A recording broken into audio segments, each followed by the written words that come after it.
There's a lot of hypocrisy about this from this government, because we say that we want to give the artifact back, but we are creating a lot of complication to do it.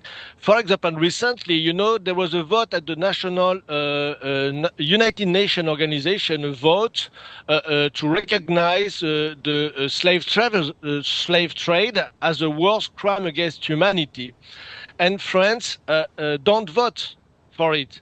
With 52 states. So we don't recognize that there was the slave trade, the looting of this country was a real crime against humanity. So we have a problem with that. Secondly, we have a former prime minister in France who is called Edouard Philippe, who was prime minister of Emmanuel Macron. Yeah. And recently we was interviewed, and we asked him if the slave trade was a crime against humanity. And he said, and if the colonization was a crime against humanity. And he said no.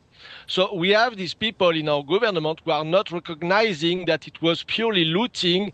There was a parallel with China. You remember the letter of Victor Hugo about the looting of the palace in Beijing in 1860.